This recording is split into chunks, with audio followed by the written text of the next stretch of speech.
Everyone, back to more YouTube channel. It's Chris back with my rant stroke thought of the day. It's been a few days since you've heard from me after I didn't want to do any more videos because I was annoyed at the transfer window. I nearly swore in the first few seconds there. Can't do that on YouTube, big no. No, I haven't decided to do any more transfer videos, but I thought I'd just jump on and do a quick video thought of the day as the lads are returning this week, tomorrow actually, or today if you're watching this. In fact, back for pre-season. A lot of the players will have extended breaks, certainly the likes of Toon and Will Sula, who played in an international tournament under 21s.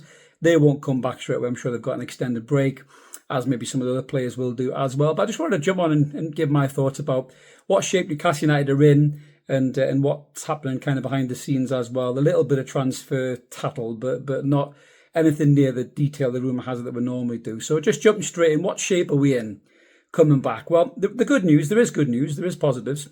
If you just stop getting annoyed by the transfer window for 5 minutes, which is very, very hard, I must admit, because I'm very annoyed by the transfer window. But the positives are this. Team Livramento had a brilliant summer. Won the European Championships with England, just like Anthony Gordon did previously. Great tournament for Tino, some man of match performances, played really, really well.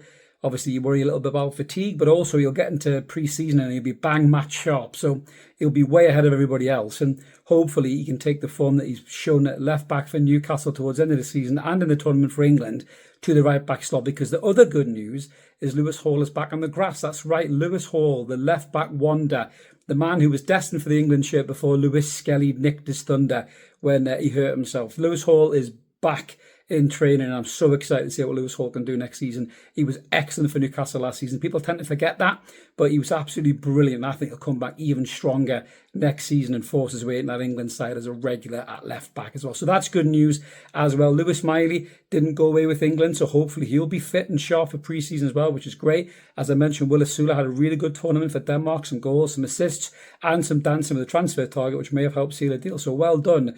W is in the chat, as he says. Alexander Isak hasn't been sold. Woohoo! So there we go. Despite all of the efforts by the mainstream media to sell Alexander Isak, he still hasn't been sold. So hopefully he'll be back with pre-season. But what about the other stuff? What's happening with Callum Wilson? Who knows? He was off the squad register online. He was back on the squad register online. Will he rock up for pre-season with that big smile saying time for goals? I would probably say he will do. Whether he's staying or not, I don't know. But he will certainly come back, I think, for pre-season just to stay match sharp, even if he's not in contract, because Eddie will do that. He did that for Matty Longstaff when he was injured.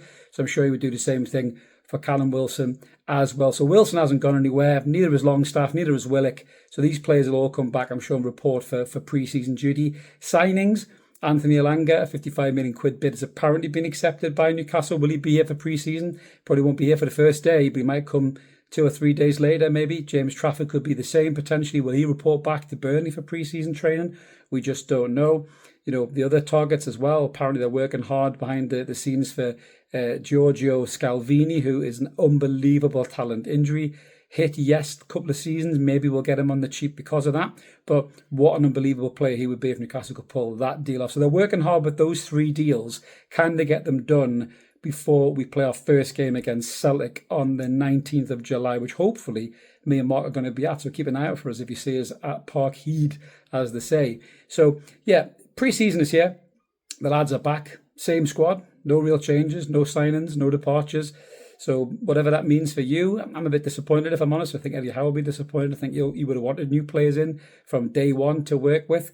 But if it's not meant to be, it's not meant to be. You know, as long as they get them in way before we play the Celtic game, it'd be nice to see a new signing playing in the Celtic game. It really, really would, or at least coming off the bench to make an appearance. But we've got a jam-packed pre-season. Obviously, we've got the Celtic game, then we fly off to Korea. We've got to play couple of English teams there as well. Arsenal, I think, in there. I think Spurs are in there possibly as well. You know, then we've got friendlies at St James's Park against Atletico Madrid and Espanyol as well. So there's a few games to get through in pre-season. So plenty of times for signs to come in and bed in. But I think Newcastle haven't been as quick in the transfer market as they would have liked to have been. I would have liked to have come back with some new faces to get excited about, which Eddie Howe would have as well. But getting the lads back, getting them on the grass, the new season is coming thick and fast, but there's so much football to play, especially Champions League. They need to add to this squad or they're going to leave themselves wide open for a very difficult season ahead. So let us know in the comments below what you guys think about the pre-season, the lads coming back. Are you disappointed as well that there's not new faces in the squad? Do you think we'll get them in? Are you confident, or do you think we've left it too late? We've let the main targets disappear and we may be left with players who might not impact the squad. Let us know what you think about the likes of Alanga. I think he's a very good Premier League player. Will he affect the Champions League? I'm not entirely sure. If I'm brutally honest with you, I don't know if he's at that level yet.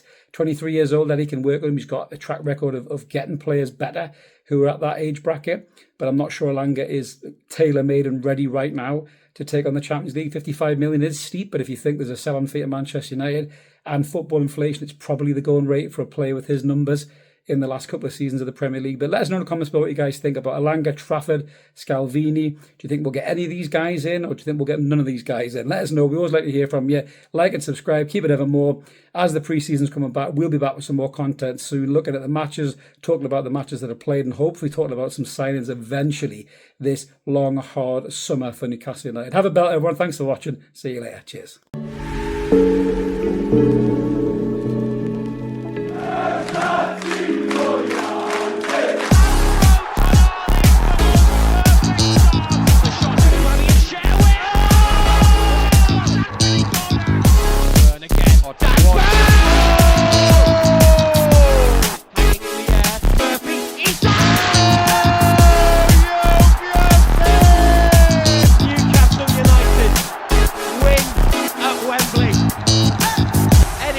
Heroes celebrate. They have done it.